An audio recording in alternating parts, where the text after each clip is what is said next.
Is it okay to fake guitar videos on social media? In this video, I'll be discussing this topic and sharing some of my thoughts. So let's jump right in. So recently I've been thinking a lot about this topic of fake guitar videos on social media. And this topic has sort of resurfaced here on YouTube recently when Jacob Hansen from Jacob Records made a video about it. The subject has made its rounds on YouTube before, but over the last few years I think maybe the situation has changed enough to where it might be worth taking another look at it. Now before we move on with this video, I want to make it clear I'm not making this just to call out any individual guitar player, or I'm not making it just to shit on somebody's playing or anything like that.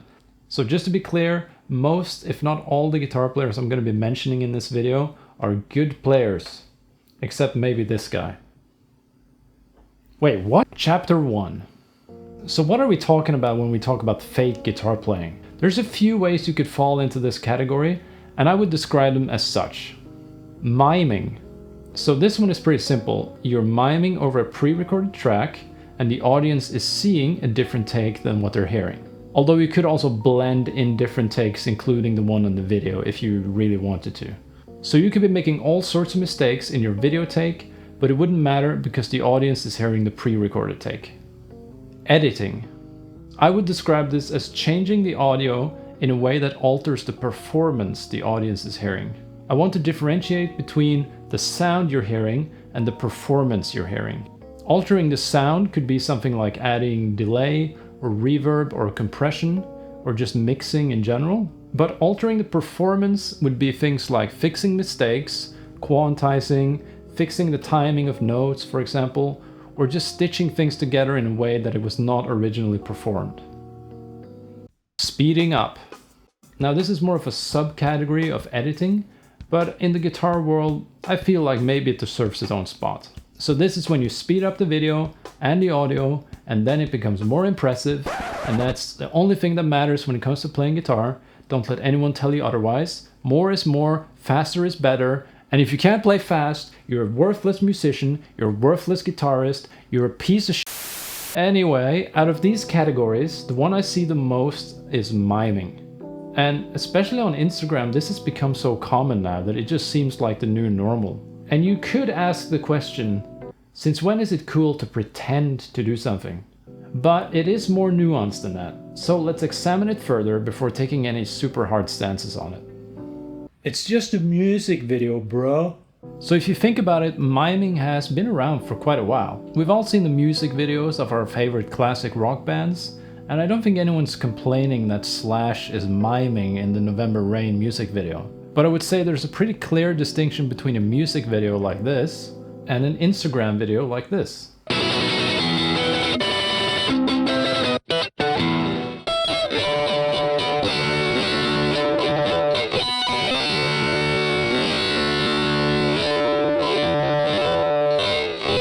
So I would say the distinction there is pretty clear, but what about this?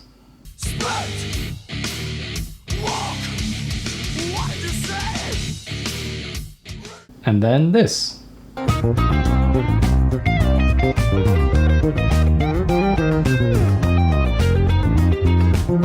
And this.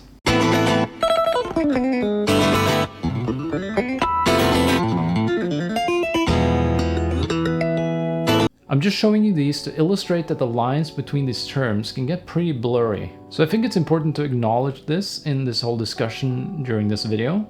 To me, at a certain point, a video will come across so casually that it sort of inherently signals that this is just a video of some guy playing guitar. Whereas if I see a guy shredding a guitar solo on top of an active volcano while being shot by UFOs and space aliens, I can probably assume that this is some sort of music video situation and this is not the live take, because that would just be so impractical to accomplish. So recording in those situations is not really viable most of the time. But if it's just a casual video of some guy sitting in a chair playing guitar, it's pretty natural to just assume that what you're hearing is also what you're seeing. Until now, I guess. So is it dishonest to make such a video? Why is it being done as a mimed video? Is it because you can't do it in one take? Is it because it would just take too long to be able to get it in one take? Is it because you need to edit the playing to make it sound good enough? Is it because you need to make a lot of wild facial expressions and movements to please the algorithm so you get more views? Or maybe you need to wear an eye-catching outfit to get more views, and maybe it's cold in your room or something and you don't want to sit in the cold trying to get a perfect take for so long. I don't know. I had an issue in my previous apartment where something about the electronics in my heater would come through in the guitar as like this really ugly static sound. So for some of my recordings I had to turn it off, and it was so fucking cold when I was trying to get some of those takes. You can even see the remote to the heater in the background of some of my old videos. But even if it was cold and miserable, I still did it in one take and no miming was involved. So that's why I deserve a like and subscribe from you. There, I said it. We're moving on with the video before you click it off. Anyway, I would like to hear your opinion on this. So leave comments down below about what you feel about miming and if you think it's okay.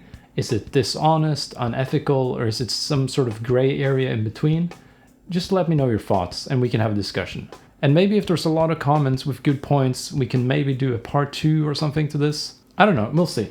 But as for me, I have to say I'm not really a big fan of the miming. To me, it is kind of hard to let go of the feeling that I'm watching you pretending to do something instead of actually doing something.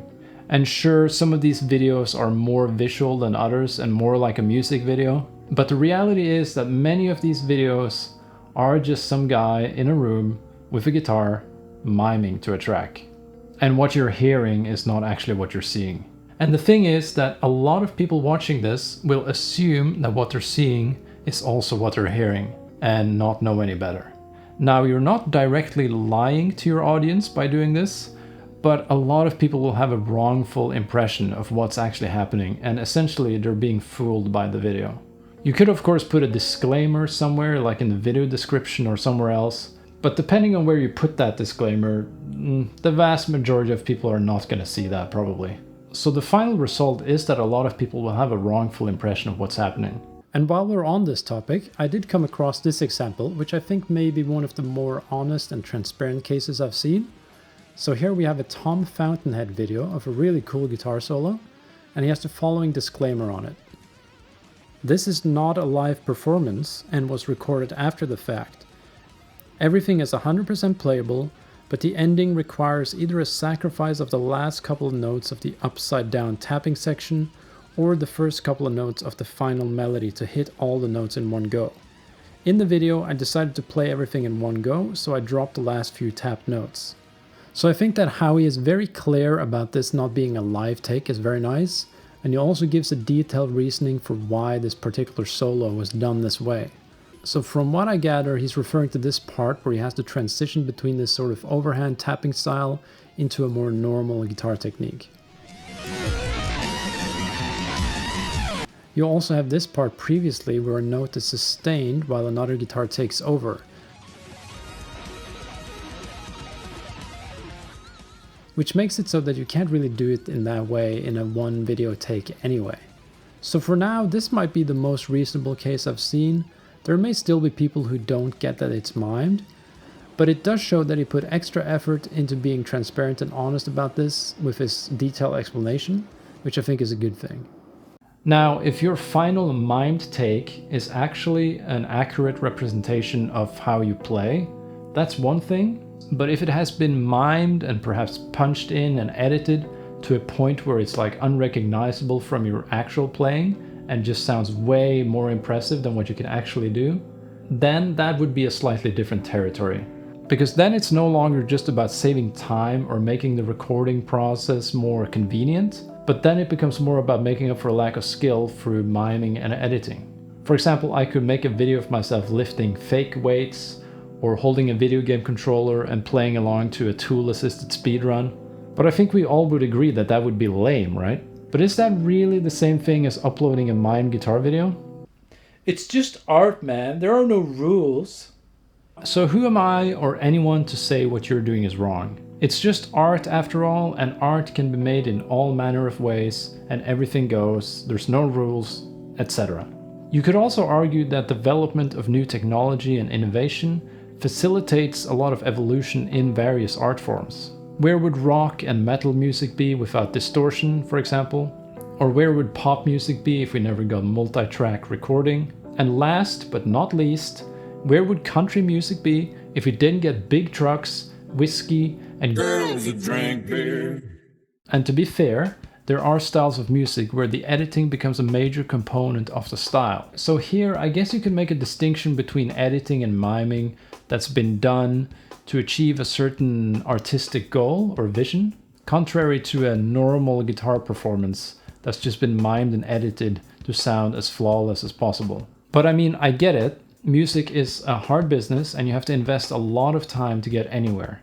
So from that perspective, I can see that miming will save you a lot of time, and for a lot of people that trade-off might just be worth it. And like I said at the start of the video, a lot of these guys are really good players and they could probably get a perfect take eventually, but maybe they just decide that that takes too long and they'd rather just get on to the next thing, you know? Another thing to consider is that the guitar is a very fickle instrument. Why won't you stay in tune? This instrument requires both hands to be in sync all the time. There's all these risks of unwanted noise from strings that you're not even playing, and you're touching the string and it's making scratchy noises and all sorts of stuff. And if you're playing with distortion, there's all sorts of risks involved with that. And not to mention the countless ways a guitar can give you tuning issues across the whole neck, even if it's actually in tune. The guitar is very sensitive to all these types of things, so I get it. I know from personal experience how annoying it is to play a solo 99% perfect, but then there's this one part where there's like an open string, or you just like scratch some string and it sounds ugly, and you just have to do the whole thing over again. That's happened many times to me. So getting to that perfect take that you're happy with putting online can be quite time consuming, especially if it's something that you've just learned or it's like at the edge of your ability. Ain't nobody got time for that. Chapter 2, My Videos. Alright, so since I'm here making this video about this whole topic, I think it might be a good idea for me to talk about how I approach things when I make my own guitar videos. So if you're new to my channel, you might not be aware that I upload quite a lot of videos of myself playing. I focus mostly on YouTube, but I also upload on Instagram and TikTok.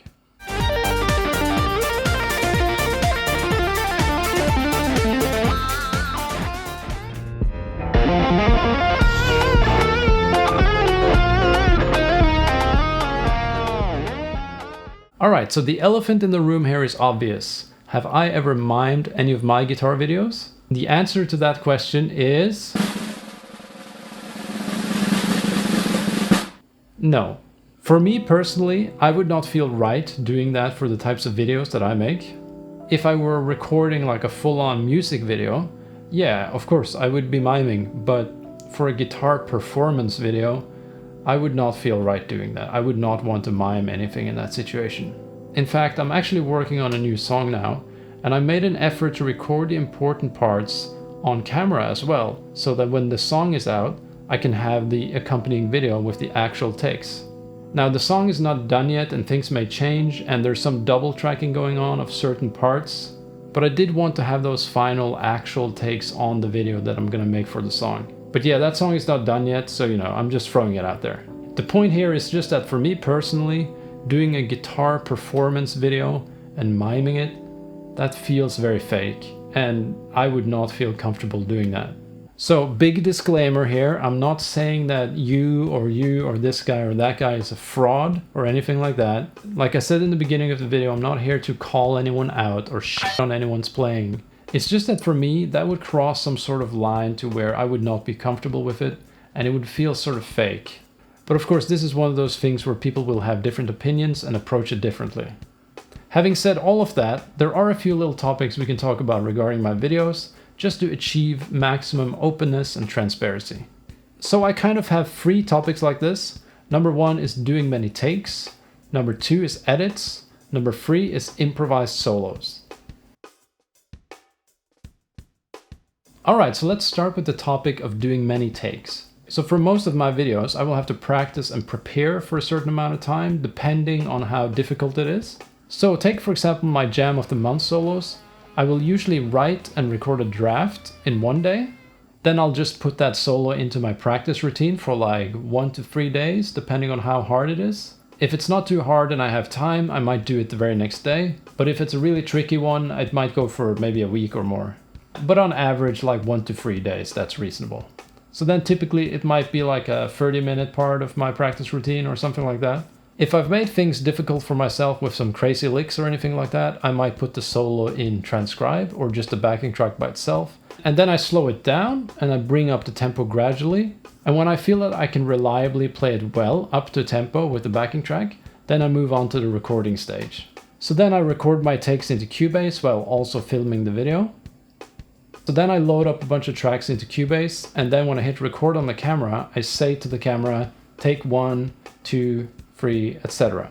So then I know which track I'm recording on.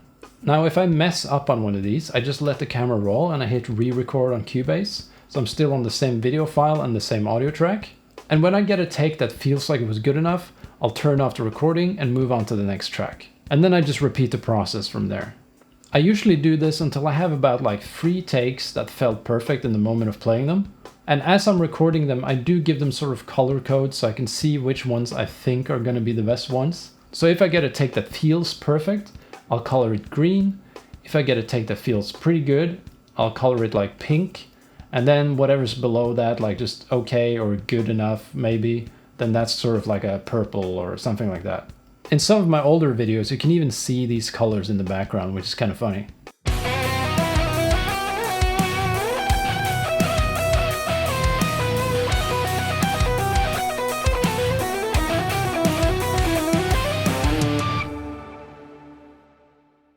Although I must say lately I've been feeling like I get more and more green recordings. I feel like I'm at a more consistent level when recording now. Obviously it depends how difficult the thing is, but I feel like I've been more consistent when recording now, which feels good. But anyway, that's just a small digression. After I've done the recording, I usually like to wait until the next day and then listen with fresh ears, or at least go take a walk or something before I listen back. And then I'll listen to that and pick my favorite. And sometimes I do have to do it over again, even if some of them felt perfect while playing. There's still like some little mistakes that I just can't live with, so then I have to do it all over again. Although if the mistakes are small enough, I will just leave them in, but it really depends. Like some things I can live with, some things I cannot. So it really depends. I'll try to find a few examples from some of my videos here, so you can see the sorts of mistakes that I will leave in. So here you go. Here's a little mistake montage for you.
Alright, moving on. So while all the playing in my videos is done there and then, on camera, I do have to do many takes until I get to the final result. Sometimes more than others, of course, depending on difficulty. Some I can do pretty easily and it's not really a big problem. And then sometimes I challenge myself and I have to grind a lot to get it, you know, because it's really hard. And some may argue that you should be able to play something on command perfectly, like almost every time, before even setting the camera up. And maybe they're right, I don't know. It's maybe more like an idealistic approach. But this is maybe one of those places where that's a line that I'm willing to cross. I really enjoy making guitar videos here on YouTube. I love practicing and doing guitar and music. And so I'm always excited about doing the next solo, the next video, or this or that. So for me, the excitement of moving on to the next project kind of just takes priority here. Speaking of projects and doing multiple takes, there's a couple of videos that I want to talk about as well. So these are 2 videos where I've recorded several takes for the same video. So it's not all done in one take, even if the playing you're seeing is also the playing you're hearing. So those videos are those fretless riff contest videos that I did. In these videos, I play guitar and bass, and basically anytime the camera changes, it's a different take. But it's still the take you're hearing, so there's still no miming, if that makes sense. I basically just wrote these riffs together with the drum loop that the riff contest provided, and then I recorded it piece by piece like this, but I also did it on video. When it came to recording these, I found it a bit tricky. Getting the timing with the drums perfect, hitting those harmonics, which can be very finicky, and then just a nightmare of keeping the fretless guitar in tune. I just decided I would do it in pieces like that. In addition to those things, there was a pretty tight deadline on the contest, and I didn't really have that much time to mess around with it. So I decided to approach it more like a sort of studio recording where you're punching in and doing it piece by piece. And while I think the videos are cool, I like the stuff I made, even though it's not the best stuff ever, but it's kind of fun, it's fretless, it's weird, whatever. But even so, the videos are a little bit tarnished in my mind because I had to do it in different takes like that. You know, because my inner guitarist ego is telling me that I shouldn't have any problem playing my instrument, playing in time, playing in tune. I should be able to do it in one take perfectly, many times in a row. But that just wasn't the case. So that was just the way I ended up approaching it. And while I say that it's a little bit tarnished, I did however put that in the description of the video because I did feel like I should sort of disclose that at least somewhere, although probably no one really cares. Because I did record it in a way where it sort of looks like everything is one take, because the movements into the next shot are matching most of the time. Because the way I recorded it, I was always playing myself in and out of each take, so that each video transition looked natural. It was more just a visual thing to avoid that like jarring feeling that happens sometimes when what you're looking at is not really matching what you're hearing.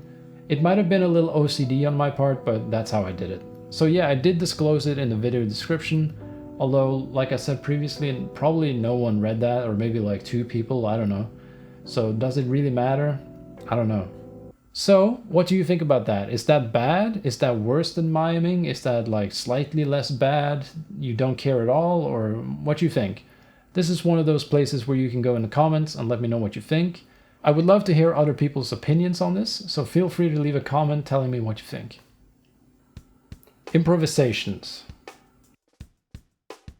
Alright, so the next topic here is improvisation. So, I also have a lot of videos here on my channel where I'm improvising, but very few of these are the first take. The obvious exception here is of course videos where I'm playing live somewhere, but right now we're focusing more on those like backing track type improv videos. So my process for these is usually like this. Number 1, I start practicing with the backing track. So here I'm getting used to the changes, the structure of it, how long it is and whatever. And also I start working on some of my ideas like licks and stuff that I want to use and work on. You know, stuff like that. Basically, it's a little bit of a test drive, just figuring out how I want to approach the track. Number 2, when I get to a point where I feel like my improvisations are good enough or almost good enough, I start recording my improv sessions until I have a take that I'm happy with. And here I do sort of a similar system to what I do previously. I record a take and I say to the camera which take it is, then I move on to the next track and etc, etc. I use the color coding, all that stuff. It's sort of the same process. Number 3, once again, I'm usually waiting until the next day, then I listen to it. If I have something I like, I'll upload it. If not, I'll just go back and record more. So this is sort of a blend where I'm sort of practicing on the track, but I'm also recording it sort of in case I get like a really good take, if you can get what I mean. So I guess this is a little bit of a gray area where I'm starting to record my practice sessions because the improvisations are starting to be good enough to where I can be happy with putting them on a video. So sometimes I end up doing a lot of footage for those because I'm always recording the sort of practice process as well. So that's where I can feel this is a little bit of a gray area of what I'm doing. Am I practicing or am I performing? You know, it's a little bit of a tricky one. Now, there's also another thing that will tend to happen with these types of videos. So many times when I'm practicing and recording these, I find little things that I like, that I want to keep, and this tends to happen the most in like the intro of the solo. Like I know how I want to start it, for example. So often, once I've started recording, I find myself starting the solos in the same way each time. And I often find that the longer that I'm working with a track, the more of the solo will be sort of predetermined. So maybe I found some licks that I really like, or maybe I know how I want to start it, or sometimes even the first 25 seconds of the solo, I know kind of how I want to do it. And then from there, I do just pure improv. So it's almost like I discover the ideas through improv, and then I kind of keep the stuff I like. And the longer the process goes on, there's less and less improvising in the video as a result. So then, is it even improv anymore? I find that this is a little bit of a blurry line, so I sort of approach it like this. If the only pre-planned stuff in the video is like the opening notes or something like that, or like the first 5 or 10 seconds, just like a little bit of the start, then I'll allow myself to put improv in the title and the thumbnail, you know, announcing this is improv, you know. So yeah, okay, maybe it's like 95% improv and not 100%, but that's, to me, that feels reasonable. We're all relying to our vocabulary and licks and stuff like that to a certain degree anyways, so I think I'll allow myself to do that.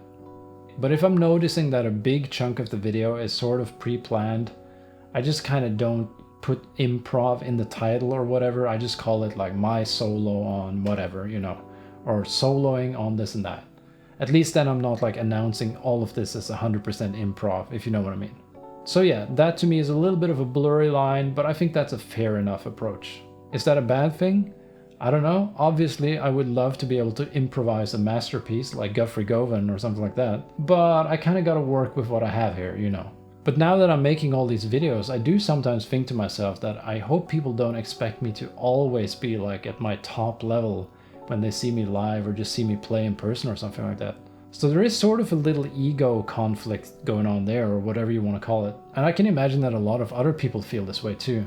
Like sometimes you're in like a social gathering and somebody brings out the worst guitar you've ever played, and they tell you, oh, play something cool, play something fast, something amazing. And then you're just sitting there with the shittest guitar on the planet, trying to play something that they will enjoy. Anyway, leave a comment down below about the improv thing if you have any opinions about that. What do you think? Do you think it's okay? Do you think that's not improv? Do you think that's fake? Whatever, just leave a comment and we'll see. I'll take any opinions, even hate mail, whatever. Just roast me if you want. Just go ahead. I don't care. Edits. Alright, so this final point is a small one for me, and that's edits. I never edit my playing with time stretching or quantizing or stuff like that, but there have been a few times where I've used delays as sort of a musical effect. An example of that will be this solo.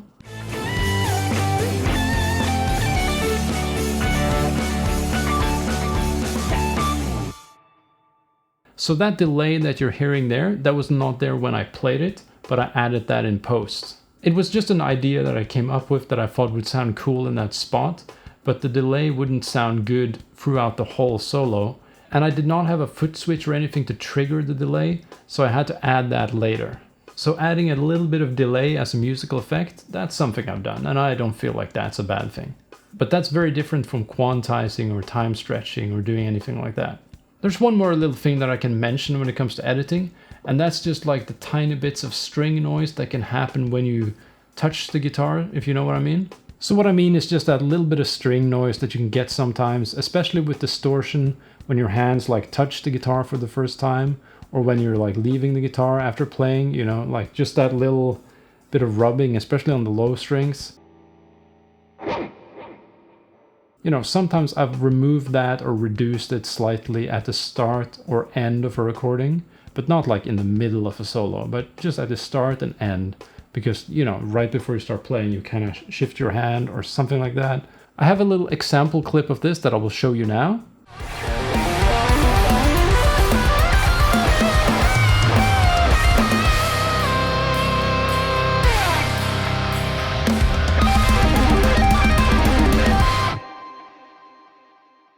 So this is from a solo I did, and at the end you can see me tapping, and when I've tapped a note, at some point I need to leave the guitar because I have to click off the recording, or, you know, I'm just done playing.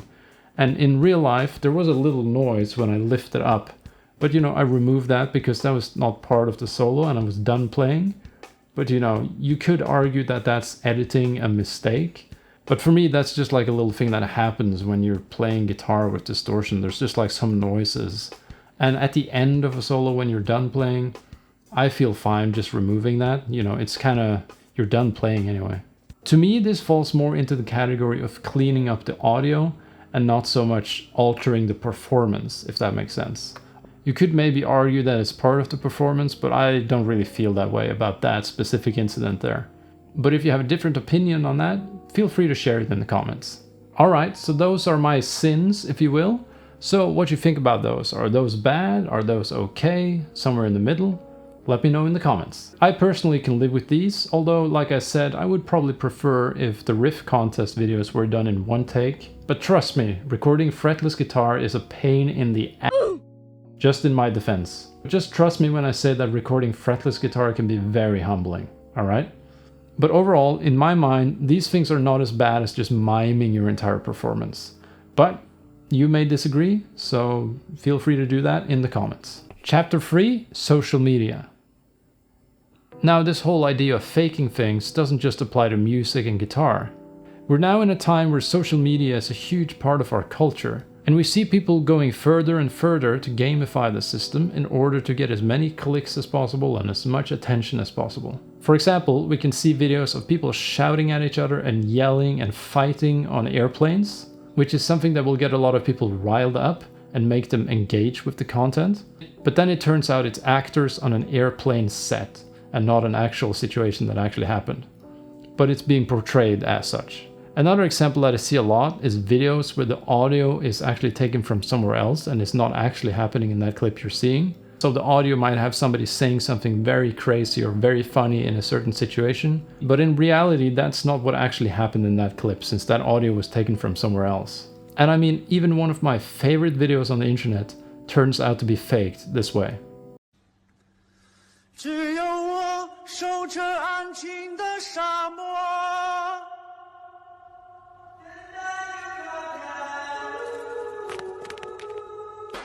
That video to me is just so funny, but it turns out that scream at the end, that's taken from somewhere completely different. I still think it's funny, but it loses a little bit of that magic when you know it's not actually real. You can also see a lot of faked content when it comes to impressive video game stuff online. For example, this video showing how people are faking their videos in this car game for views. So I know those examples may seem a little bit random, but do you see what I mean? Social media is full of fake stuff that's designed to grab your attention by making you angry, excited, or just grabbing your attention in some way.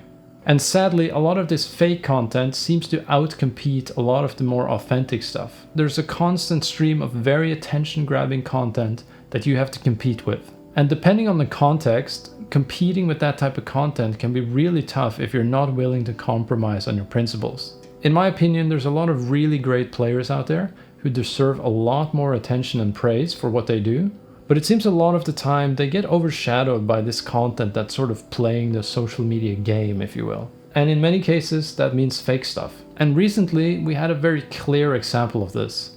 So the YouTuber Danny Sapko released this video.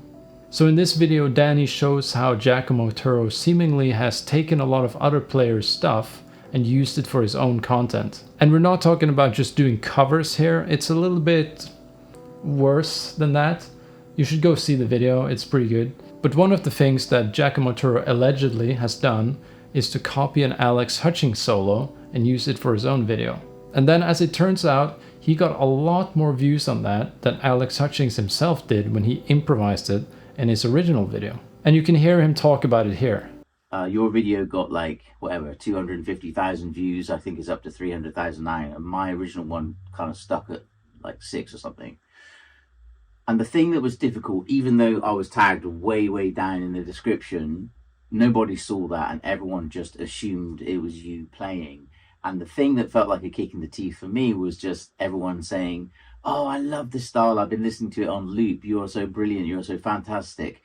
That's the thing that kind of hurts, is that it's a kind of misrepresentation of you whilst using someone else's style and, you know, Now, Alex Hutchings is an absolutely amazing guitar player, so I feel like he deserves all those views and more than any of those videos got combined, whatever. Like, he's amazing, so, you know, it's kind of sad that he doesn't get all that attention to his playing. Especially if it gets overshadowed by someone else's content, which is, I'm trying to look for a nice way to say this, inauthentic. So yeah, this whole outpouring of all this content, which is so attention grabbing and fake, sort of makes it into a similar situation to like bodybuilding or something, where either you're on steroids or you lose. You know, those are your options. And, it was something that everybody had to do in order to get an equal chance. I'm not saying that this is how things are 100% of the time, but I would say that to a certain degree it has moved in that direction. One of the things this does is to create a very unrealistic standard for people. A lot of inexperienced people will come along and get a completely warped sense of what is actually going on in the content they're seeing. And then this becomes the new standard for people and just what they expect. It's the same sort of thing that happens if a young person sees like a bodybuilder or influencer on Instagram and they're just like absolutely jacked, but then they lie about all the various drugs they're on in order to look like that. And then maybe they're selling like a workout course to all these people who don't know any better. Or you could have a similar thing on Instagram, for example, where people are editing away skin imperfections and stuff like that, and then selling skin creams. You know, you get the idea. And overall, I think these types of mechanisms online can create a very unhealthy environment for people. Of course, we're all responsible for doing our own research and thinking for ourselves, but I think it's important to mention this whole aspect of the social media thing. It's kind of like beating a dead horse at this point. Everyone knows social media has a bunch of bad stuff on it, but it's just to illustrate that guitar content is not necessarily immune to all these things. Now, moving on with the whole unrealistic standard type of thing, I have a little example that I would like to bring up. Now, like I said, I'm not here really to call anyone out in a particular way, so I'm gonna blur out anyone involved in this one, but I think this example will show a little bit what I mean and why I kind of don't like it. So these are comments on a very clearly mimed guitar video, and the poster even discloses it in the description, which I commend him for, even if we know a lot of people don't even read that. At least he publicly states it. But the reason I bring it up is because if you go into the comments here, you can find comments like this, where people are essentially asking him how he got so good and how this type of playing is possible. And the poster kind of just replies with practice, without mentioning that one of the reasons the playing is so clean is because it's mimed and quantized. This to me seems a bit disingenuous. I really doubt this guy who was commenting here read the description to see that this was actually a mimed video. And my guess is that this person who commented here doesn't understand what's happening and that this is mimed. You will see so many comments like this on guitar videos online where somebody's playing something impressive or whatever. So I get the impression that a lot of people really don't know that these videos are mimed or faked or quantized or any of those things. They just assume that what they're seeing is what they're hearing, and they just assume it's all legit. And if the person who made the video responds with something like that practice comment, that just kind of reinforces the unrealistic standard and this false impression that this person has of what's actually happening. Now, just in case the creator of that video and comment recognizes this somehow, even though I've tried to blur it out as best as I can, I will say that the videos sound really cool and they're pretty creative. So I have nothing bad to say about that. I just think it might be a good idea to think about how you're presenting this to an audience of guitar players out there. A lot of people don't know how these types of videos are made, and intentional or not, a lot of people are being misled in some way by that.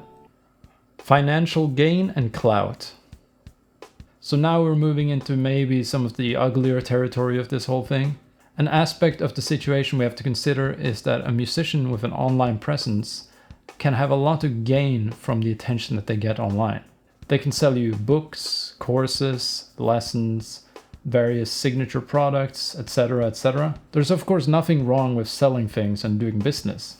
Heck, even I sell tabs and some lesson material on my Patreon, and I offer one-on-one lessons and whatever, you know.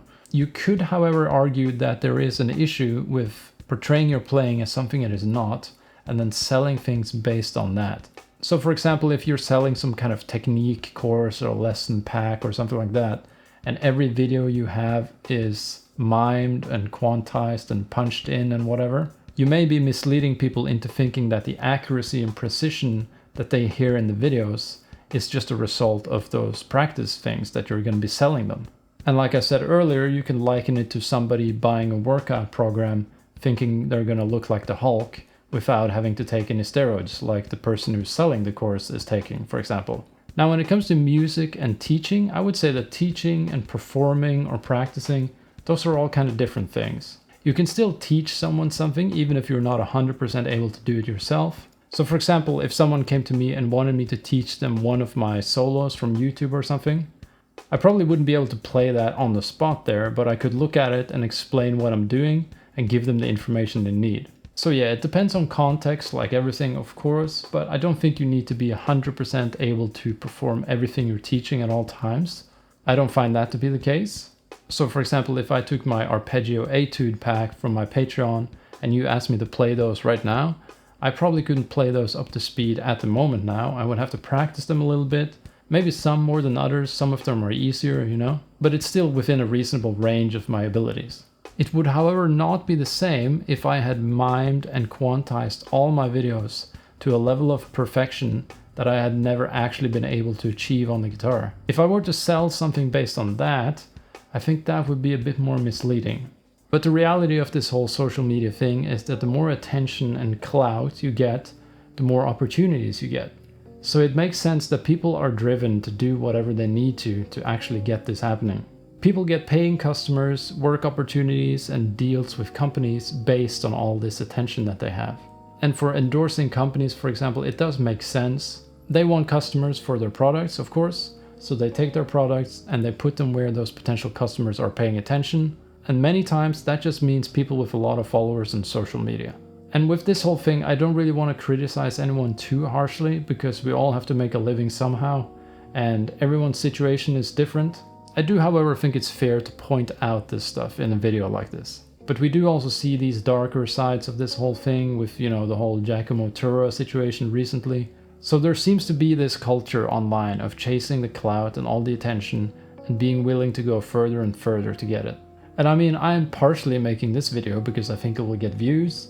I mean, I think people will find it somewhat interesting, hopefully a little bit funny sometimes or whatever. So I'm also doing it to a certain degree, and I make guitar solos for like trending memes and stuff sometimes to see if they get any more views.